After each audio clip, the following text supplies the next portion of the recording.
fan natin walang ilaw, pati sa labas walang ilaw. So ibig sabihin yung power supply yung may problema.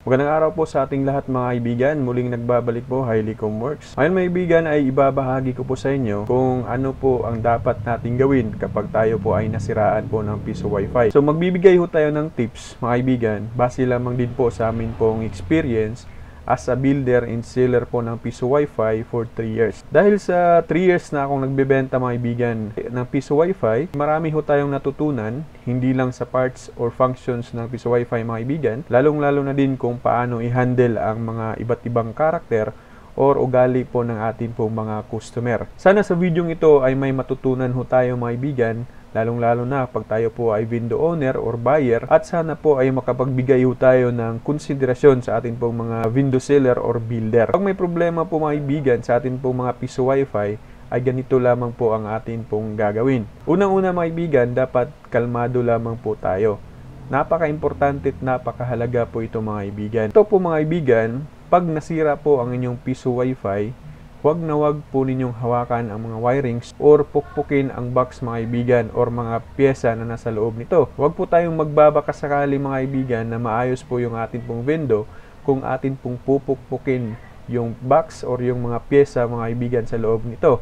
Hindi po ito TV, hindi po ito radyo na pwede pong ganun mga kaibigan para lilinaw or babalik yung signal ng atin pong mga radyo. At ito pa mga kaibigan, huwag agad ma-high blood or huwag agad tayong magalit mga kaibigan dahil hindi po ito nakakatulong, at huwag agad nating sisisihin yung atin pong mga sealer or builder po mga kaibigan. Huwag niyong isipin mga kaibigan na hindi maganda yung pag-wiring sa inyong piso wifi dahil alam kong wala namang builder mga kaibigan na magbebenta kung hindi maayos yung kanyang piso wifi dahil masakit po yan sa ulo at aksaya lang din ng oras mga kaibigan. Isipin din po natin mga kaibigan na ang mga parts na gamit ng ating piso wifi ay binili lang din yan ng mga builder at hindi sila mismo ang gumawa ng mga parts, kaya wag po kayong magtanong kung gaano katagal masisira yung window dahil sa gusto man natin or hindi, may mga factory defects po talaga. Kaya ako, sinasabi ko talaga yung totoo mga kaibigan kung may magtatanong sa lifespan po ng ating pong mga piso wifi, kasi nga, hindi po kami ang gumawa ng parts ng piso wifi. Kami lang po ay nagdudugtong ng mga parts na ito. Kaya sasabihin ko talaga na hindi ko rin alam kung kailan masisira yung ating mga piso wifi. Kung bago pa naman ito or matagal na sa inyong mga kamay, huwag po agad kayong magalit mga kaibigan dahil marami ang dahilan kung bakit nagluloko or nagmalfunction po yung atin pong mga piso wifi. So isa sa mga dahilan ay baka biglang bumaba ang speed ng inyong internet mga kaibigan at biglang ayaw mag-connect sa inyong piso wifi at laging disconnecting na lamang. Ang gawin mo lang na mga kaibigan is i-turn off lamang po ito in 10 seconds, then turn on again. No, ibabalik mo lang na i-plug yung pong inyong piso wifi. May ganito kasing instances mga kaibigan na kailangan lang pala i-restart or i-turn off ang window natin. Kaya wag agad kayo ma-high blood sa inyong seller kasi baka yun lang ang sira tapos pinapadali pa natin yung ating pong mga builder, mga sealer na papupuntahin ho sa ating bahay para i-fix ang problem. Yun lang naman pala yung problema is dapat lang i-turn off then turn on again. Kasi nga biglang bumaba yung internet speed ho natin. Hindi po talaga maiiwas sa mga kaibigan na may mga pagkakataon po talaga na biglang bumababa yung internet speed po mga kaibigan. So ito pa ang pwedeng dahilan mga kaibigan. Baka yung mga UTP cables natin nahagip lang ng mga pusa, daga, o kahit anong bagay na pwedeng lumuwag yung cable natin. Kaya much better mga kaibigan na i-recheck ho natin yung atin pong mga UTP cable or yung mga cables ho natin. Kaya much better na i-recheck natin muna ang mga cables po natin mga kaibigan mula sa mga power supply ng ating antena sa loob ng box, mismo din sa modem ho natin, titingnan natin baka ay lumuwag lang yung mga cable natin mga kaibigan. Kasi marami din kaming customers na ganito yung mga kadahilanan kaya nagmalfunction ang kanilang piso wifi.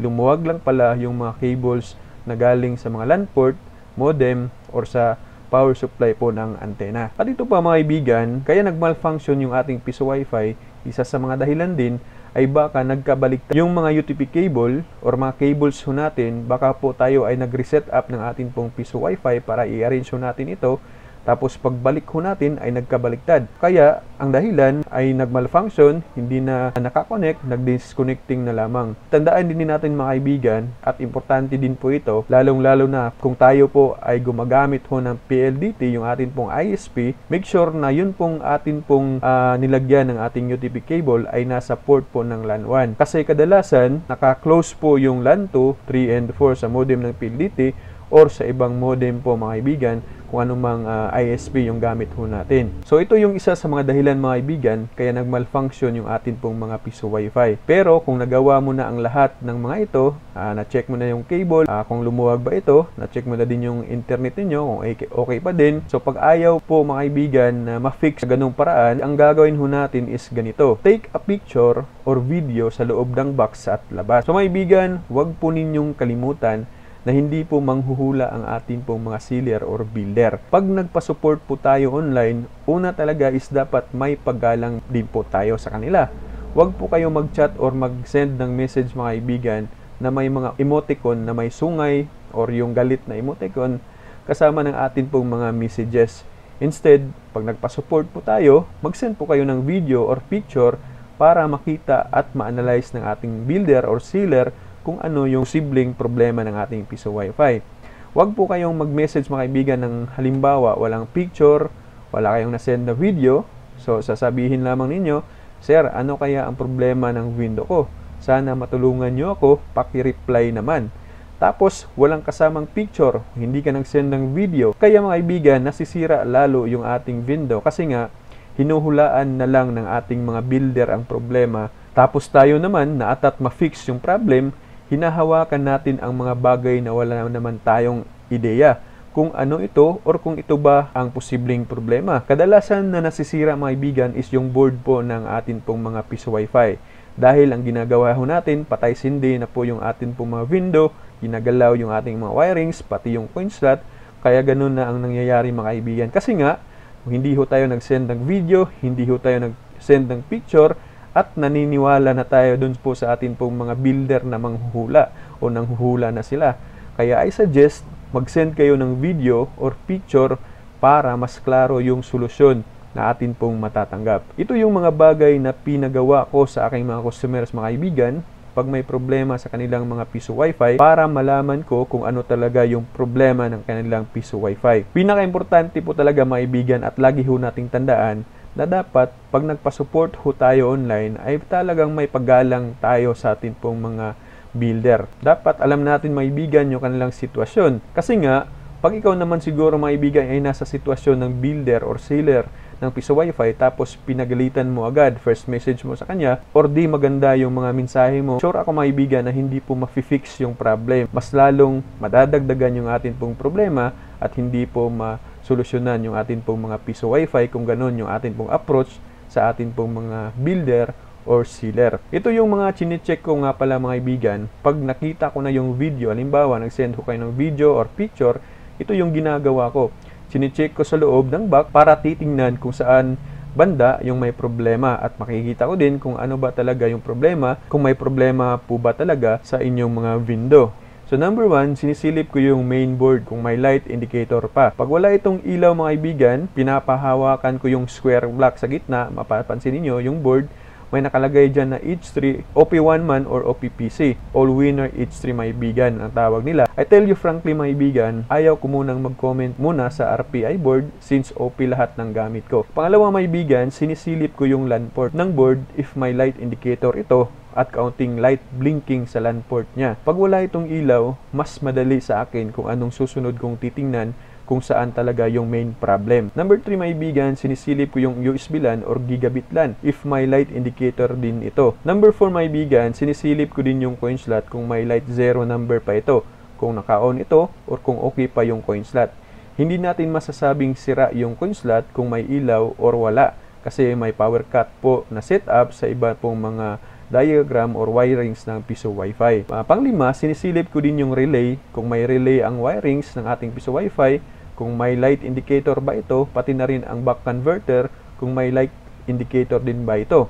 Number 6, kung lahat po ng aking nabanggit ay walang ilaw, pati lead frame sa labas or lead light sa labas ay wala ding ilaw, pati fan hindi rin nagfa-function, Ibig sabihin, power supply po ang problema natin mga kaibigan, or di kaya yung outlet po ng atin pong saksakan. Number 7, kung may ilaw naman yung buck converter, relay LAN port ng board at hindi mainit ang all-winner H3, yun pong square block sa gitna ng board mga kaibigan, ay doon ko na pinapa-reflash yung SD card. Dahil posibleng sira or fake ang SD card na gamit po natin, or need lamang po nito na i-reflash. So mga kaibigan, ipapakita ko po sa inyo yung loob po ng piso Wi-Fi. Ito po yung mga light indicator na magsasabi ho sa atin na okay at good pa yung atin pong mga piso Wi-Fi. So ito mga kaibigan, ipapakita ko sa inyo na yung piso Wi-Fi natin ay good pa rin, at saka wala po siyang hindi po siya nagma-malfunction. So ito yun mga kaibigan. Siyempre, may mga kaibigan tayo na sinasabi nila na hindi nila nakikita yung kanilang SSID or pangalan ng kanilang vendor. I-check po ninyo yung antena ho natin kung ito po ay mayroon po siyang light indicator. So ibig sabihin, kung ito po ay walang ilaw, pati yung power supply ho ng atin pong antena ay walang ilaw, ibig sabihin sira ho yung atin pong antena at dapat palitan na po ito. Kung okay naman mga kaibigan, kung wala naman po tayong problema sa antena ho natin, i-check ho natin or titingnan ho natin yung atin pong, ayan mga kaibigan, sa loob ho ng ating box. So make sure na isa sa matinitingnan ko agad ay yung board mga kaibigan. So dito banda, meron ho kayong makikita dyan na light green indicator. Napapansin niyo meron siyang red blinking, ayan, katabi ng green light. Iba kasi yung Easy Wi-Fi kasi yung gamit ko mga kaibigan. Kaya sa Easy Wi-Fi kasi, pag nag-blinking yung red light dyan, ibig sabihin, ready po yung machine mga kaibigan. Ibig sabihin ay pwede na po siyang gamitin. Pero sa ibang software ay hindi po yan nagbi-blink mga kaibigan ha. At kung makapapansin po ninyo, pag ang gamit po ninyo ay hindi po Easy Wi-Fi, tapos steady po yung red light po dyan, tapos walang green, ibig sabihin, patay na po yung atin pong board. Dapat na pong palitan po yan. So, ito mga kaibigan ha, i-check mo yung board mo kung may green light siya. Ibig sabihin kung may green light, okay pa yung atin pong board. I-check din ho natin yung atin pong LAN port ng board. Ito po yan. Mapapansin ho ninyo, meron siyang blinking. Ayan. Diba? So, nagbi-blink po yung ating, yung light ng atin pong LAN port. So, meaning to say, good pa din po yung LAN port or yung board ho natin. Tapos, i-check ho din ho natin itong USB to LAN. Itong USB to LAN, mapapansin niyo is blinking din po. Ibig sabihin, okay po yung connection ng atin pong LAN cable papunta dun sa dito sa ating power supply. Yan mga kaibigan. Tapos, yun nga, natin always check kung hindi po iilaw yung board natin, tapos hindi po umilaw ito, yung ibang part ay umilaw din naman. So, isa din ito na dapat nating i-check, baka ito yung sira mga kaibigan. At tapos may ibang wiring diagram na ginagamit mga kaibigan yung ating mga builder sealer na hindi po ganito yung setup. Ito po ay meron pong relay. Ayan. So kung mapapansin niyo, meron po siyang green at saka red light. Pag naka green po yan mga kaibigan, meron na pong green light po dyan, patay po yung atin pong coin slot. So hindi po ibig sabihin mga kaibigan na kung wala pong ilaw itong ating coin slot dito banda, hindi ibig sabihin na sira po yung ating coin slot, kasi may mga piso Wi-Fi na ang gamit na diagram ay may cut off, may relay. Ayan. So, pag ilaw lamang mga kaibigan yung atin pong coin slot, kung may relay ho tayo, pag nag-insert coin ho yung atin pong mga customers, pag nag-click ho sila ng insert coin sa kanilang mga portal, iilaw lamang po ito. Meron ding diagram na sinusunod ng ating mga builder mga kaibigan, yun pong wala na pong relay. Okay, so yun pong wala na pong relay mga kaibigan, ay lagi pong naka-on yung atin pong coin slot. Okay? So mapapansin ho ninyo, green light yung relay at saka red, ibig sabihin good po yan. At meron din pong ibang relay na ginagamit mga kaibigan, hindi po ganito lahat. Okay? So yan, good po yan mga kaibigan. Okay po yan. Yung back converter check natin, okay? Yung board natin is okay. Kung hihipuin ho natin itong all-winner niya, quad-core, H3, hindi naman siya mainit. Okay din po yan. Tapos, yun nga, dito okay na po yan. Okay yung gigabit lang natin. Ibig sabihin, gumagana ng maayos yung atin pong piso Wi-Fi. So, ganito mga kaibigan, pag check ko ninyo ay wala pong green light itong atin pong board. So, i-check din po natin yung ating LAN port. Meron naman, dito sa USB LAN wala. Tapos, hihipuin ho natin yung, ayan, tatouch ho natin tong all winner. Ayan, pag hindi naman siya mainit mga kaibigan, so, ang gagawin ho natin is, kukunin lamang ho natin itong SD card. Push lamang po yan, tapos i-reflash ho natin mga kaibigan. Meron ho tayong video kung paano po mag-reflash ng SD card, okay? Baka nagkamali ho lang ho tayo or baka nasira yung ating SD card. So make sure na bibili ho tayo or gagamit ho tayo ng mga original SD card mga kaibigan. Make sure na nasasuggest ho ng ating po mga builder or seller po mga kaibigan before ho tayo gagawa ng move, okay? Huwag po kayo agad-agad na hipuin ho lahat ng mga wirings po dyan na hindi po natin alam kung saan po yung ating hahawakan at saan po yung atin pong papalitan. Yan naman po mga kaibigan, madali lang naman siya i-fix yung problem. Kung alam ho ng builder, alam ng sealer, alam ho natin kung saan dapat dito ang may lights at saka saan dito ang dapat walang napuputol or natatanggal na mga wirings. So, ito lamang po mga kaibigan ay nilagay ko lamang po dito. Ayun. Yun nga pala, yun ating power supply. Ito po yan. Power supply. Hindi po lahat ganito yung power supply na gamit mga kaibigan. Kung lahat po ay walang ilaw, converter, yung board, lahat ay walang ilaw, pati fan, ibig sabihin yung sira is ito pong power supply ang sira po mga kaibigan. So, papalitan lamang itong power supply para gagana ho lahat. So, again mga kaibigan, huwag po ninyong pupukin yung atin pong piso Wi-Fi or sa loob po ng atin pong box, yung mga wirings, huwag po ninyong pupukin mga kaibigan kasi mas lalo pong masisira. Yun nga mga kaibigan, much better na inyo pong kontakin ng inyong seller kung ano po ang dapat ninyong gawin bago po kayo gagawa ng paraan para ma-fix ho yung atin pong problema ng ating piso Wi-Fi. Ito din yung isa mga kaibigan na ibang klase ng diagram na ginamit ko na wala siyang relay. Meron siyang back converter, wala nga siyang relay. So, ang setup po na ito ay lagi pong naka-on yung coin slot nito. Hindi po siya na off, okay? Kasi nga wala po siyang relay para ma-cut off po yung atin pong coin slot. So, ganito lang siya kasimple.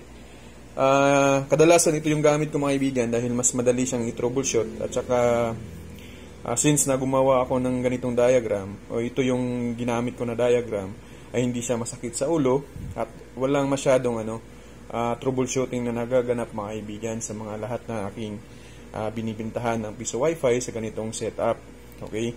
Pero same lang din naman sila ng function kung may relay or walang relay. Okay, ang advantage lamang is yun nga lang is hindi na off yung coin slot sa ganitong setup or diagram, so ganitong wirings. Okay, so tingnan nyo mga kaibigan, ipa-plug in ko lamang po yung piso Wi-Fi kung saan po dito ang walang ilaw at saka merong ilaw pag wala siyang SD card. Mapapansin nyo wala siyang SD card, so ipa-plug in ko lang. Yan, makikita ninyo hindi po umilaw yung green light dito po sa board niya, pero umilaw po dito po sa LAN port ng board. Pero mapapansin ho ninyo, dito po sa LAN port na ito, yung kanyang light is wala pong blinking na nagaganap. Ibig sabihin mga kaibigan, hindi po siya nagpa-function ng tama. Dito naman banda, mapapansin ho ninyo, mayroong blinking. Ayan, okay lang yan. Pero dito, mapapansin ho ninyo, pag wala akong pumapasok na hindi po siya nagfa-function, ibig sabihin wala pong nagbi-blink na light po dito banda, tulad ng pinakita ko kanina. So ayan mga kaibigan, ipapakita ko sa inyo na lagyan natin ng SD card at ito ay gagana. So ngayon mga kaibigan, lalagyan natin siya ng SD card, original po yan, at ang gamit nating software ngayon ay same kanina na Easy Wi-Fi, okay? So, pansinin ho ninyo, off muna natin yung window natin. Pansinin niyo mga kaibigan, lagyan lamang ho natin ng SD card. Okay? So, okay na lahat ng setup. I-plug in natin ulit. Ayan. Nakita ninyo, meron na siyang green light. Mapapansin ninyo yung LAN port ng board. Ayan, magbiblink ko yan ng ilang beses. Ayan. Okay? So, makita din ninyo mga kaibigan, itong USB LAN, may ilaw din po yan dapat. Kahit po ay hindi masyadong, yung kanyang light indicator ay hindi masyadong maliwanag, okay lang po yan. Ang importante ay may ilaw po dyan banda. So, ayan mga kaibigan. Di ba kanina wala siyang nagbiblink na hindi nagbiblink yung ilaw na green? Ayan, mapamatay ho yan mga kaibigan kasi bago pa lang yung SD card na nilagay ho natin. Okay? No, hintayin lamang natin mga kaibigan ng ilang segundo. Nagbuboot po yan. Ayan.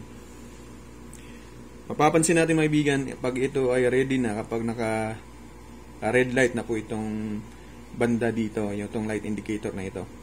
Ayan. So, makikita ninyo, yung sabi ko kanina, hindi yan magbiblink pag hindi po siya nagpa-function ng tama. Ayan, ibig sabihin, okay po yan.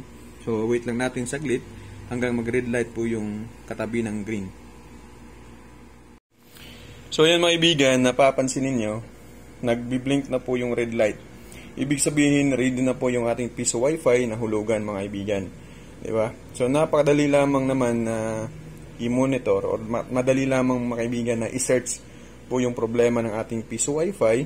Kung yun nga, hindi ito nagbi-blink, kung easy wifi software tayo, kung wala po siyang green light, kung pansinin din ho natin ito banda mga kaibigan, ito pong black na square, yan po yung all-winner mga kaibigan H3.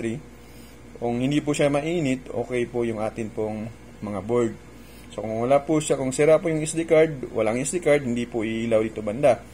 At palaging i-take note mga kaibigan, yan po ay blinking po yan. Ibig sabihin, okay po yung daloy na ang ating internet. At syempre, dapat ito po ay may ilaw. Kung walang ilaw dito banda mga kaibigan, idiin nyo lamang po yung ating cable. Ayan, baka lumuwag lamang po. At hanapin natin ang dulo nito, papunta dun sa router natin.